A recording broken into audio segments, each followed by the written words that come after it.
Good morning, our friends. Today we are going to study about unit vectors.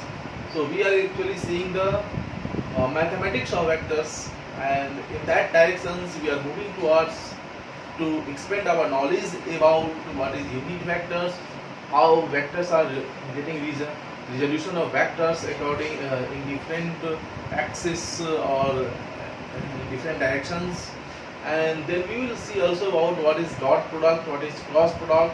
So these are the very important aspects of the vector mathematics, which will be utilized across all the chapters of the physics.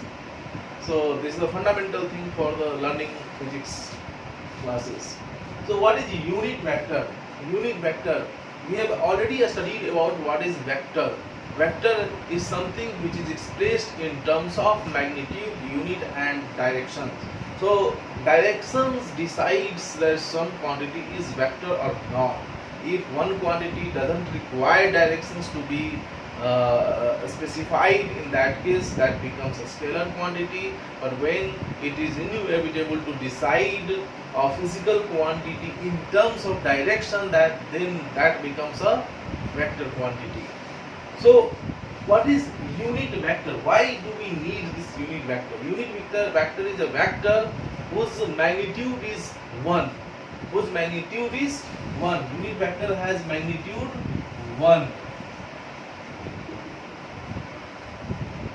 What is the unit of a unit vector? There is no unit for a unit vector. There is no unit for a, there is nothing called 1 meter, 2 meter, 3 meter, 4 meter, 1 kilogram, 3 kilogram, this kind of thing. Simple 1. It says only one magnitude, and that is called 1.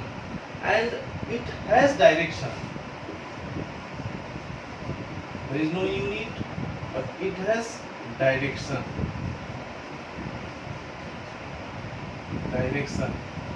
So unit vector has a unique directions. It may be in any directions, but this will reflect a particular direction.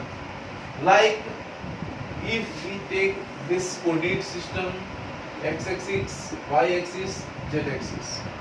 So some unit vector will be along the x-axis, some unit vector will be along the y-axis, some vector will be along the z-axis. And there is no need that these are simply related to x, y, z. Let me take a vector in that direction. Then the unit vector can be in this direction also. So every direction is associated with a particular unit directions. So how we are representing this unit directions? When we are representing like this as a vector, then we are writing like this. But when we have to show just the direction of this particular vector, that means we want to represent the unit vector, in that condition we have to write like n cap, like I cap, like j cap. So when we are representing some unit vector, then we are not using arrow on its head, but we are using cap over this. This cap reflects that this is nothing but a unit vector. Then this n, I, j, these all are unit vectors.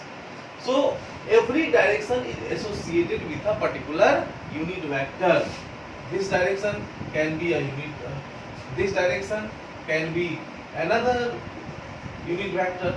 So every direction is associated with a particular unit directions. So what do you mean by this unit directions? If we want to show some quantity in a particular direction, let this unit vector is u, and we want to show distance along this unit vector u. In that condition, let this is the distance d. Then how will you represent this unit, this d vector? This d becomes a vector. Then you have to simply write d as a magnitude and then multiply with the directions. So this will give you a vector d vector.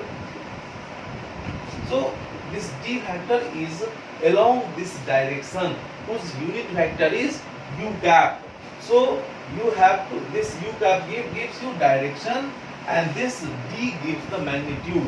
So we can say that unit vector helps in separating the two parts of a vector.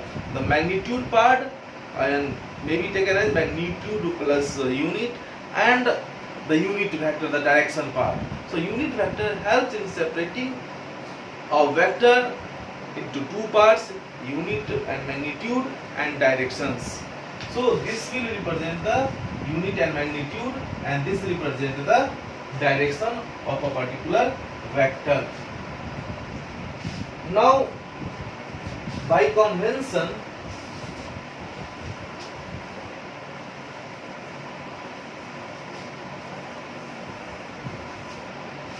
see, we have a coordinate system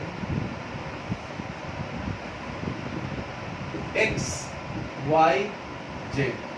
So now direction along the x-axis, there will be another direction along the y-axis, there will be another direction along the z-axis.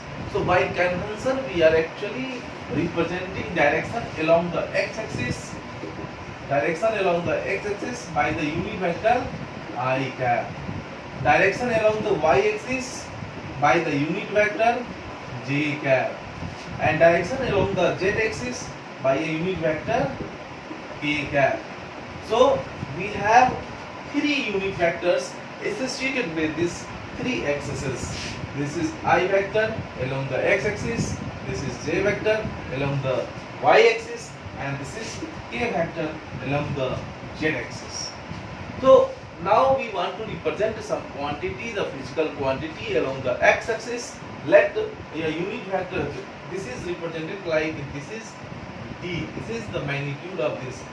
Now if we write this as like di, that means this is a vector along x-axis whose magnitude is d. So this will be represented like this.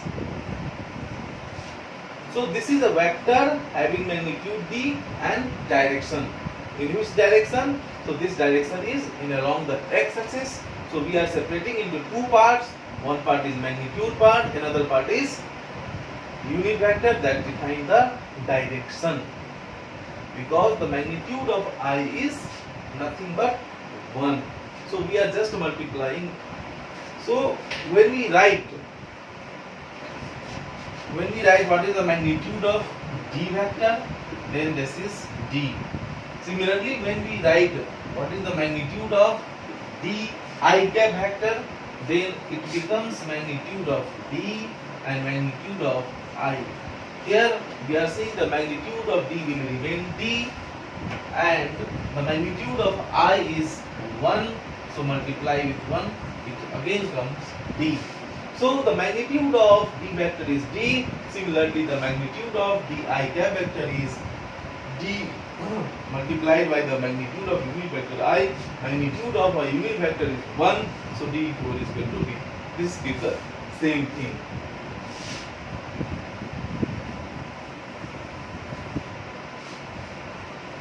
Similarly, if you want to write something in the j direction, like something, this p vector is along the j direction, then this p is equal to becomes magnitude of p into j cap.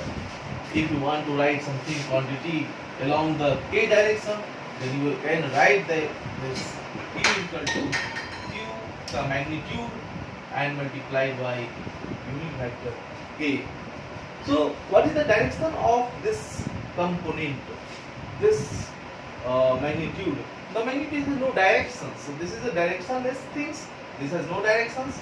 This has direction. So any vector can be represented in terms of magnitude and direction.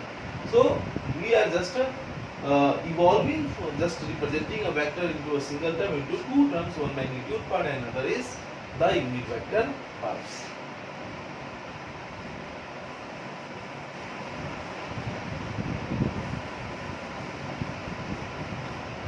Now, what will be the addition of two vectors? Like r is equal to I cap plus j cap. How can you add this vector? What is the magnitude of this r vector? What is the magnitude of this r vector? What is the direction of this r vector? So we are seeing that this I is along x-axis and J is along y-axis. So angle between this I and J is 90 degree. So here theta will be 90 degree. So we are knowing the formula for the addition of two vectors. So what is that formula?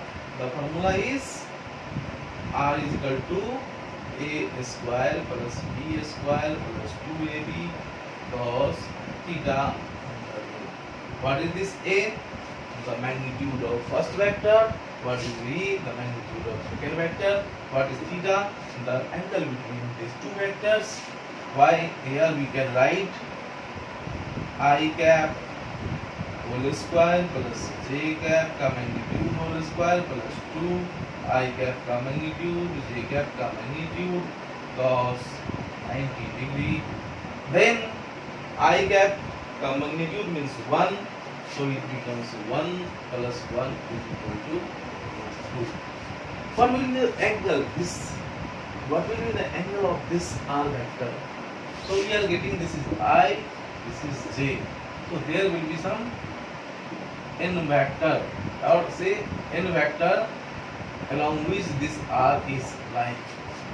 So what is the direction? So we are just taking this alpha, and we know that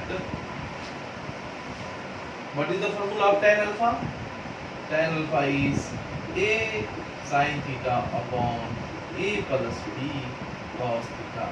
Here I cap magnitude sin 90 degree plus I cap magnitude plus J cap magnitude cos 90 degree equal to 1 upon 1 equal to 1. Alpha is equal to tan inverse 1.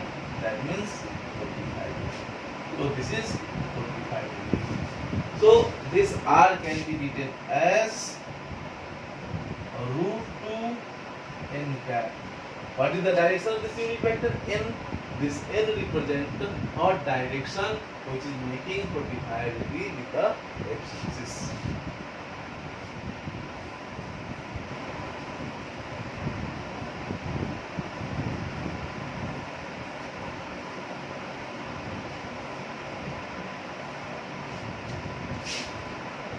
Similarly, you can write some vector like I plus J plus K. So you are adding this I plus J. So the vector something will come like root 2 n vector, and this n vector is perpendicular to the K vector. So again we will get the root 3 and some P cap vector. So in that way we are getting the magnitude. What will be the magnitude? P is equal to root over 1 plus 1 plus 1 is equal to 3, and we have to calculate the P vector separately. P vector will be perpendicular 45 degree to the x-axis and then again 45 degree to the z-axis.